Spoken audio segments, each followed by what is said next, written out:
Thanks for joining us today, Mark. Can you tell us a little bit about The Gap?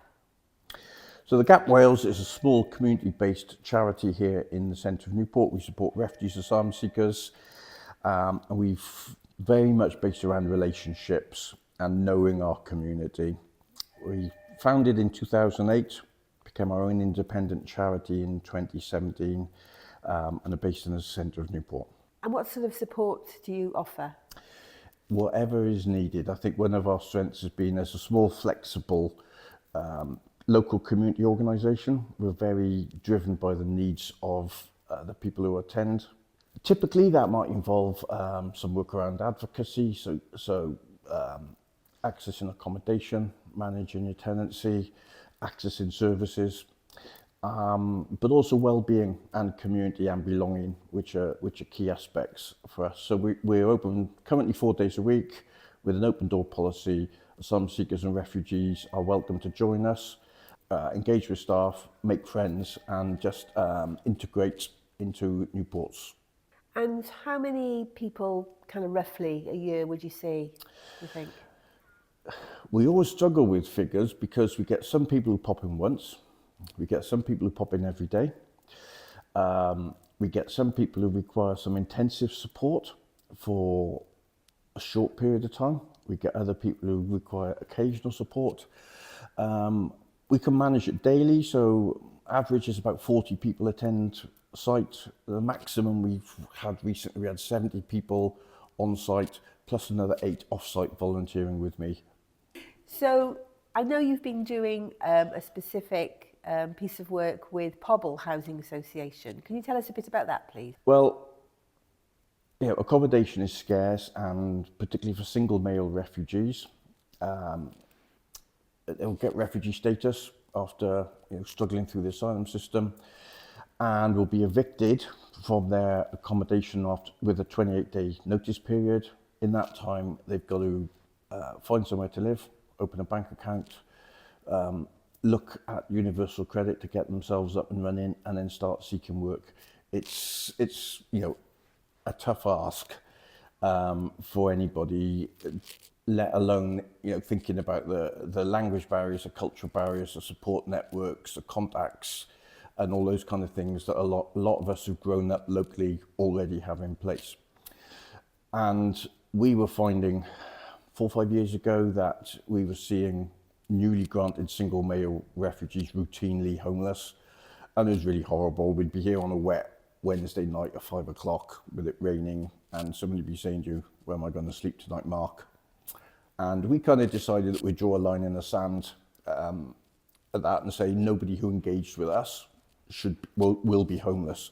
And I have to say we've achieved that over the last few years through some creative and innovative approaches and a little bit of dogged determination as well. So how has it actually worked in practice, the housing project with Pobl? So one part of that, I attended the NACOM conference back in 2019, just before the pandemic, and I'd heard about refugee charities working with local housing associations. And I came back from that conference having heard of several organisations in England that had done that, and I was thinking, if they can do it, then so can we. With the support of Pobl and a few local connections, and I think also we were able to capitalise on our local good reputation. We were able to start a conversation with Pobl, who came up with a flat that they were really struggling to let. It was a hard to let property for them, frequently empty, often subject to ASB.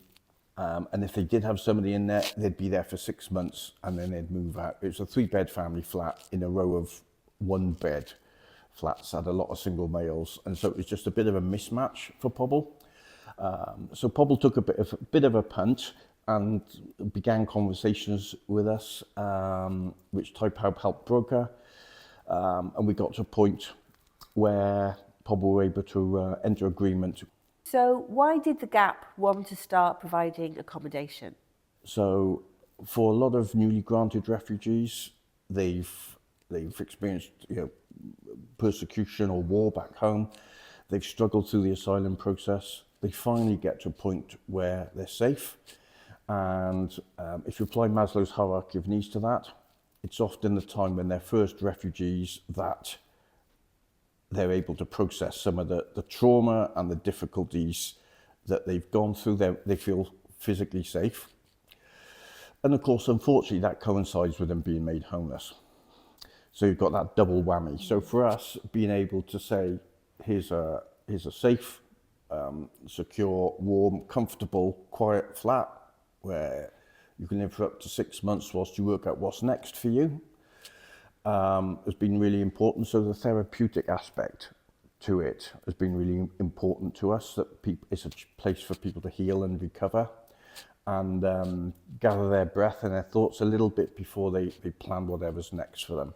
So can you tell us what some of the main outcomes have been, both for the people that have lived in that accommodation, but also perhaps for the wider community and the housing association that you've been working with as well? It's enabled people to finish college. It's enabled people to just think about work or study. We found one guy good university. From there, just plugged the gap for him, rather than sort of being catapulted out randomly of their property with 28 days notice and not having time to make those plans. So you see two guys go on to London, where they lived with us, I think it's about 3 months. They were able to go down to London, find the right place to live for them, find work, and then when they had those two pieces in place, we were ready to send them off. One of the things we hadn't anticipated at the start, and it's become evident now 3 years down the road, everybody who's been through that property has gone on to have a stable, secure tenancy. So it's tackling repeat homelessness, because people aren't rushing into taking whatever's available on day 28 because they've had no choice. For the housing association as well, it means that that flat is used, they're gaining an income from it. They're also serving their core purpose of tackling homelessness. And also, voids attract ASB. So that particular street where Pobl have done a lot of work, 6 years ago, it was 50% voids, which in the centre of Newport is astonishing. Whereas now they've got 100% occupancy. I think there's nearly all of them have actually had a homelessness duty, and it's a fairly normal street. I guess some people might be wondering how this works from a sort of financial perspective. Can you kind of just expand a little bit on that, please? Sure. So we pay Pobl a monthly rent for the property, which is what they would expect if there was a family in there, and we run it as exempt rent basis. So we gain some additional costs around running the property, including some staffing time. For our first flat, we were able to crowdfund, which was really generously supported by the local community. We actually had more than we asked for, which was fab. It meant we could, carpet the property. We bought new mattresses. We were able to buy, a good cooker, just so that it was a good place to live for people. And for our second property, we were given a generous donation by an individual, and another fundraising organisation heard about what we're doing and offered us some money. What would be your top tips for any housing associations or community groups who would be interested in perhaps developing a project like this? For housing associations, I'd think maybe look at some of your housing stock that's a bit of an oddity for you. And also, I think, know who's about in your community. And I think what I value from Pobl, they knew of us.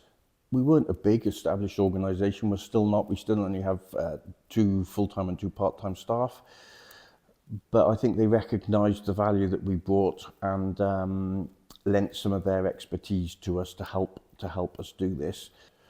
Over the 3 years of that project, I think we're now on about 12 or 15 people who would have otherwise have been street homeless, have had a secure place to live for a few months and space and time to plan what's next.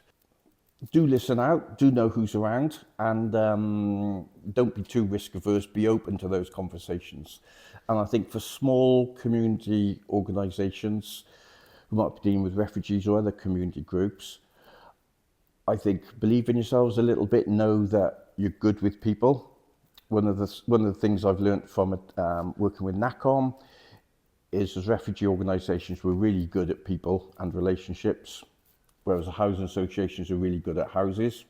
And I think you use the strength of both of those. You know, we do, on our agreement, we do the people part of it, Pobl do the housing part of it. So we're both playing to our strengths and partnering collaboratively together to tackle homelessness. Brilliant, thank you.